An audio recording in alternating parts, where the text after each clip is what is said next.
আসসালামু আলাইকুম। কেমন আছেন সবাই? আপনাদের সকলকে আমন্ত্রণ জানাচ্ছি নিশিকাব্যের নতুন আরেকটি ভিডিও দেখার জন্য। আজকের দিনটি সকাল থেকেই অনেক বেশি রৌদ্রোজ্জ্বল আর আকাশটিও কত সুন্দর নীল দেখুন। আজকে আমি কী রান্না করব সেটাই আপনাদের সঙ্গে শেয়ার করব।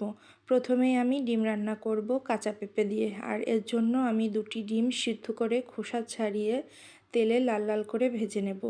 আমি পেঁপেগুলোকেও হালকা করে ভেজে নেব, এর জন্য আমি কড়াইতে পেঁপেগুলো দিয়ে দিলাম। নেড়ে চেড়ে লাল হয়ে আসলে পেঁপেটাকেও তুলে নেব। এরপরে আমি কড়াইতে দিয়ে দেব আমি যে মশলাটা আগে থেকে রেডি করে রেখেছি সেই মশলা।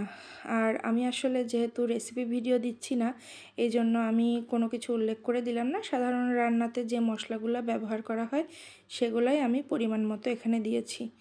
মশলাটা কিছুটা কষিয়ে নিয়ে দিয়ে দেব কাঁচামরিচ ফালি। আর পেঁপের তরকারিতে কাঁচামরিচ দিয়ে রান্না করলেই আসলে আমার কাছে মনে হয় ভালো লাগে।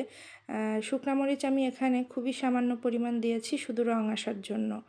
এরপরে দিয়ে দিলাম পরিমাণ মতো লবণ। লবণ দিয়ে আর সামান্য একটু পানি দিয়ে মশলাটাকে আমি ভালো করে কষে দিয়ে দেব ভেজে রাখা পেঁপের টুকরাগুলো। পেঁপে দিয়ে ভালো করে কষিয়ে দিয়ে দেব পরিমাণ মতো পানি। পেঁপেটা যেহেতু আমি সিদ্ধ করে নেইনি, যদিও হালকা ভেজে নিয়েছি, পেঁপে কিন্তু আমার সিদ্ধ হয়নি। তো পেঁপেটা যখন সিদ্ধ হয়ে আসবে দিয়ে দেবো ভেজে রাখা ডিম। আমি একটু ঝোল ঝোল রাখবো, এই জন্য কিছুটা পানি শুকিয়ে আসলে ডিমটাকে আমি নামিয়ে নেব। এই তো হয়ে গিয়েছে আমার কাঁচা পেঁপে দিয়ে ডিম রান্না। এরপরে আমি পাঁচমিশালি সবজি করব। ঘরে যা যা সবজি ছিল সব আমি কেটে নিয়েছি, আর যা যা মশলা লাগবে একসঙ্গে নিয়ে নিয়েছি।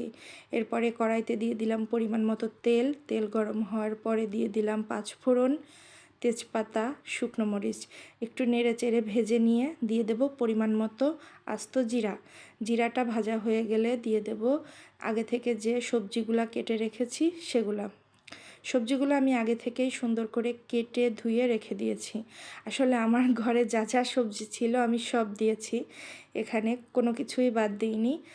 আর আমি এই সবজিটা প্রায় সময়ই করি। এই সবজিটা রুটি, তারপরে পরোটা, লুচি, ভাত দিয়েও ভালো লাগবে। আমি এই পর্যায়ে এসে কিছুটা চিনি দিয়ে দিলাম, কিছুটা বলতে 1 চা চামচ মতো দিয়েছি। এই চিনিটা কিন্তু মোটেও তরকারিটাকে মিষ্টি করবে না, স্বাদ বাড়াবে, রঙটাও ভালো করবে। এরপরে দিয়ে দিলাম পরিমাণ মতো লবণ, হলুদ গুঁড়ো, আর দিয়েছি সামান্য একটু ধনে গুঁড়ো। প্রথম অবস্থাতেই তরকারিটাতে আমি চুলার জালটা অনেক হাই হিটে দিয়েছি। এতে কি হবে, সবজির যে পানিটা আছে বের হয়ে যাবে, আর ওই পানিতেই আমার পুরো সবজিটা রান্না হয়ে যাবে। সবজিটাকে এরপরে আমি জাল চুলার কমিয়ে দিয়ে ঢেকে দিয়ে ওই পানিতেই সিদ্ধ করে নিয়েছি।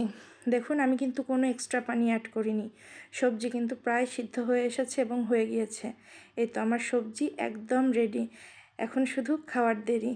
কেমন লাগলো আমার আজকের ভিডিও অবশ্যই জানাবেন কমেন্ট করে। আল্লাহ হাফেজ।